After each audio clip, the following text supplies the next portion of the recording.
से करो ना विदा। रेवा, अरे रेवा, मोड़ी, हे देवा। हाँ क्या हुआ? ऐसे हवा में उड़ती रहोगी या जमीन पे टिक के बताओगी भी हुआ क्या है? अरे कौन सब आए हैं तुझसे मिलने? बाहर बैठे हैं।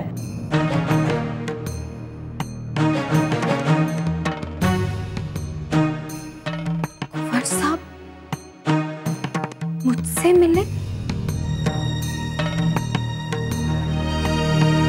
पर माँ, मैं ऐसे कैसे उनसे? नहीं माँ, मुझे किसी से नहीं मिलना। आप कोई बहाना बनाकर उनको वापस भेज दीजिए।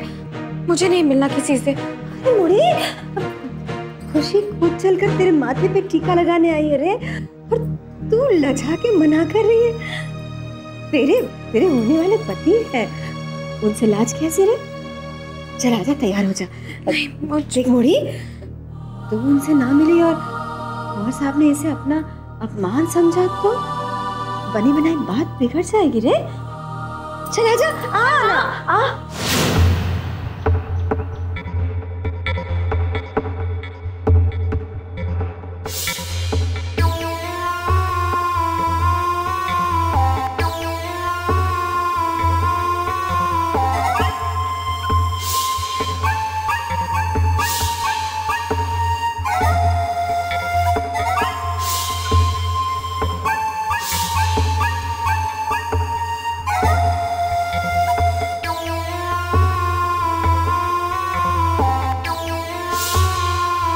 आज कोई नहीं जानता कुंवर, लेकिन सच को छुपाना इतना आसान भी नहीं होता है।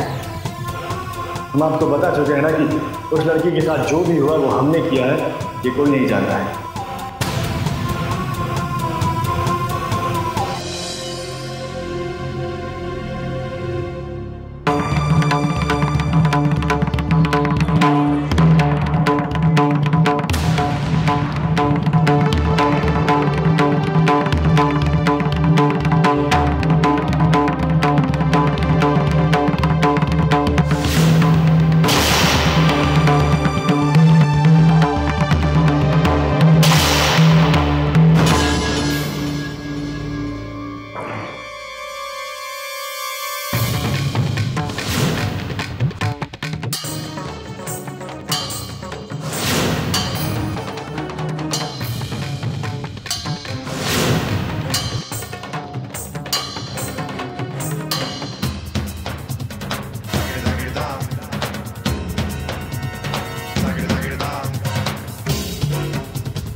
क्यों तुम ऐसे मासूम पंछी का शिकार कर रहे हो? ये पंछी हमें वापस दे दो।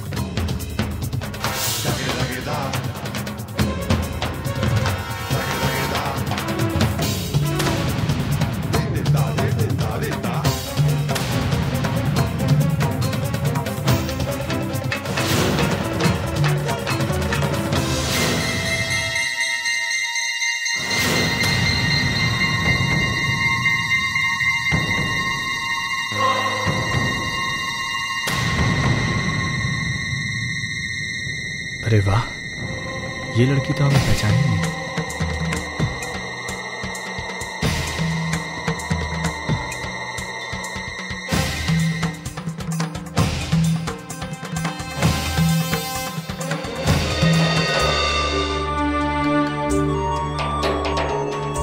हम जानते हैं कि राजमहल की वजह से आप लोगों को बहुत दुख पहुंचा है।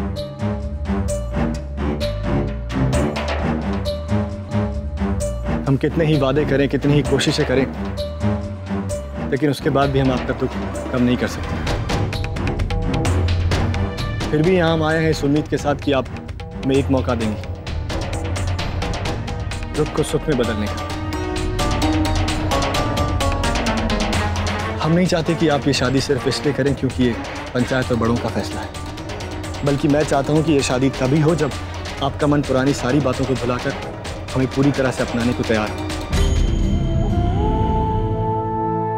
उस एक्सीडेंट के बाद हमें ये एहसास हुआ है कि ये धन, ये दौलत, ये रियासत, इन सबसे बड़ी चीज भगवान ने बनाई है, और वो है इंसानियत। और आपकी इंसानियत का परिचय तो हमें उसी दिन मिल गया था जिस दिन आपने उस चिड़िया को हमारे हाथों से बचाया था। लेकिन हम आपके मन को नहीं पढ़ पाए थे, पर अब हम बदल चुके हैं। हम देवी देवताओं को धन्यवाद करना चाहते हैं कि आप जैसी लड़की हमारी जिंदगी में आई। हमें विश्वास है कि आप जैसे जीवन संगिनी पाकर हम और बेहतर इंसान हो सकते हैं। पीर बाबा के आदेश से रानी माँ ने दरगाह पर जाने का फैसला किया है। हम चाहते हैं कि हम रेवा के साथ जाकर उस मजार पर चादर चढ़ाएं। यदि आप रेवा को लेकर दरगाह पर आएंगे तो हम सब लोगों को बहुत खुशी होगी। हाँ, क्यों नहीं। क्यों शरद के बापू, आप क्या कहते हैं? जामे पूछिए कि क्या बात है कुंवर साहब। रेवा तो अब आपकी होने वाली धर्मपत्नी है, आपको पूछिए कि नहीं, आदेश देने की जरूरत है। कल रेवा को लेकर हम दरगाह पे जरूर आ जाएंगे। धन्यवाद जी, नमस्ते।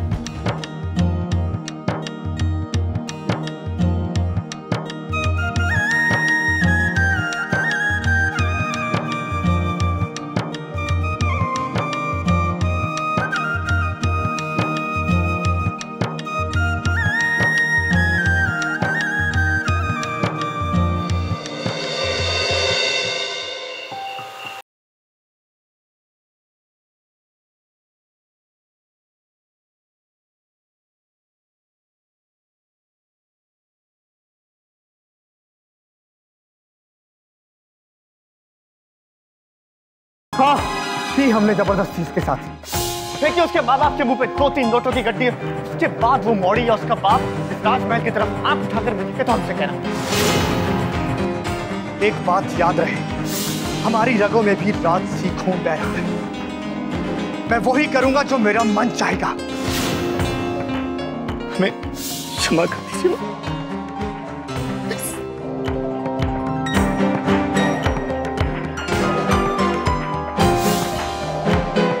हम रेवा को सारी सच्चाई तो नहीं बता सकते, लेकिन बातों ही बातों में उससे क्षमा मांगकर अपने दिल का बोझ हल्का कर सकते हैं। आर्यमन अचानक कहीं वो अभी भी बदलने का दिखावा तो नहीं कर रहा?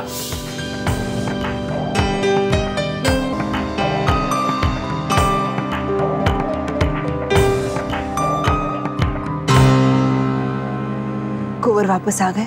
जी रानी माँ, बस कुछ देर पहले लौटे हैं।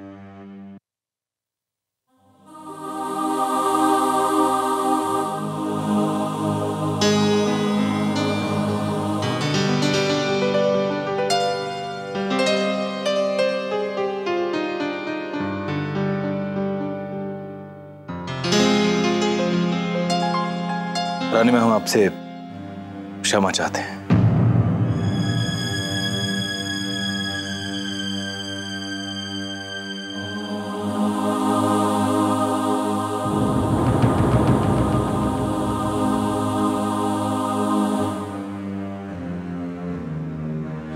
क्या बात है यश, तुम हमसे क्षमा क्यों मांग रहे हो? रानी माँ, हम जानते हैं कि जब से हमने आपको आर्यमन के बारे में वो सब कुछ बताया, तब से आपका मन बहुत दुविधा में है। हम जानते हैं कि आपको हमें ये सब कुछ नहीं बताना चाहिए था। इनफैक्ट खुद भी ये नहीं सोचना चाहिए था। एक माँ से बढ़ के अपने बेटे को और कौन जान सकता है। अगर एक माँ का मन कहता है कि उसका बेटा बदल गया है, तो जरूर बदल गया होगा। नहीं यश, हर माँ यही चाहती है कि उसका बेटा सही रास्ते पर जा रहा हो, लेकिन हमें सिर्फ माँ बनकर नहीं, रानी माँ बनकर भी सोचना है। तुम ठीक कह रहे हो, हम सचमुच दुविधा में हैं। एक तरफ आर्यमन के इस नए बदले हुए रूप पर विश्वास रखने को जी चाहता है, तो दूसरी तरफ उसका पहला चेहरा हमारी आंखों के सामने बार बार आ जाता है। समझ में नहीं आता कि सच क्या है।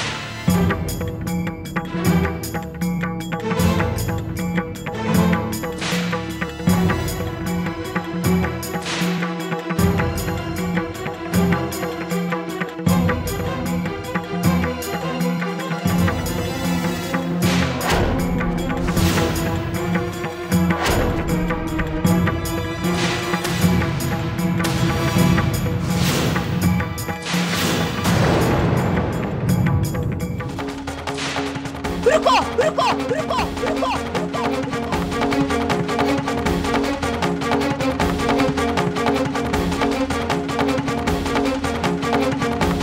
क्या कर रहे हो तुम दोनों? तुम लोगों की हिम्मत कैसे हुई हमारे बेटे पर कोड़े बरसाने की? जी वो रानी माँ, कुंवर साहब ने हमें खुद ही आदेश दिया था।